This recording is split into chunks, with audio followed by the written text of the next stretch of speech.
في هذه اللحظة قدر لك أن ترى هذه الرسالة وأن تسمع هذه الكلمات، وما ذلك إلا سبب يعلمه الله وحده. إنها بشرى لك، فاطمئن. اعلم أن ربك يعلم كل شيء عنك، يراك ويشعر بك، ويعلم كم تعبت وكم تحملت من ضغوط نفسية وعاطفية. يعلم تلك اللحظات التي أخفيت فيها دموعك حتى لا يراها أحد، ويعلم تلك الأيام التي شعرت فيها بالوحدة رغم وجود الناس من حولك. لقد مررت بالكثير بمواقف صعبة جعلتك تتساءل: لماذا يحدث لي كل هذا؟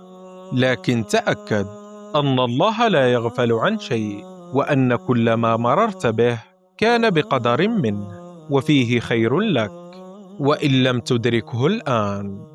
قال الله تعالى: وعسى أن تكرهوا شيئا وهو خير لكم.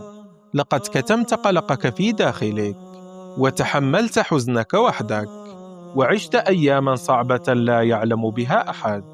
تعرضت لخيبات أمل كثيرة، وربما انكسرت مرات عديدة، وربما ضاعت أحلام وأمنيات لم تتحقق بعد.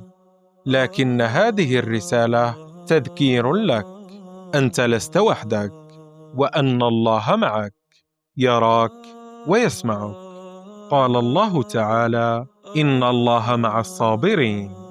ولا شيء في هذه الحياة يحدث صدفة، بل هو قدر مكتوب بحكمة ورحمة. فلا تعب يضيع عند الله، ولا دمعة تسقط إلا وهي محسوبة.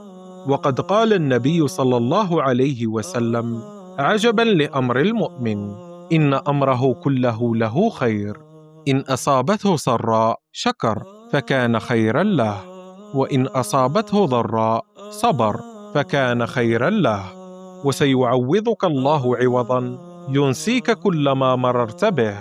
إن الله يبتليك أحيانا لا ليعذبك، بل ليقربك منه، وليذكرك بأنه أرحم بك من كل أحد، وأنه وحده يعلم ما في قلبك حتى وإن لم تتكلم. وربما تأخر الفرج لحكمة، وربما جاءت الابتلاءات لتعدك لأمر أعظم مما تتخيل. لكن تذكر: لن تنال الجبر والتعويض إلا بالسعي والعمل. تقرب إلى الله، واجعل الصلاة أساس حياتك، فهي عمود الدين.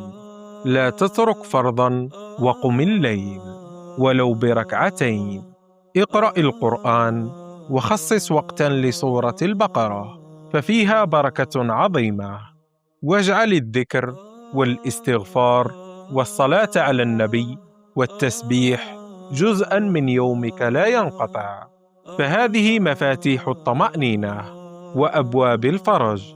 وقد قال الله تعالى: فقلت استغفروا ربكم إنه كان غفارا، يرسل السماء عليكم مدرارا، ويمددكم بأموال وبنين. وكم من إنسان تبدلت حياته بسبب الاستغفار، وكم من دعاء استجيب بسبب قيام الليل. وهذا ليس خيالا بل واقع. تأمل قصة ذلك الصحابي الجليل الذي ضاقت به الدنيا حتى لم يجد ما يطعم به أهله، فذهب إلى رسول الله صلى الله عليه وسلم يشكو حاله، فأرشده إلى أن يلازم الاستغفار، فأخذ بنصيحته وأكثر من قول: أستغفر الله. فما هي إلا أيام حتى فتح الله عليه أبواب الرزق، وأبدله حالا أفضل مما كان يتخيل. فابدأ من الآن، ولا تؤجل التغيير،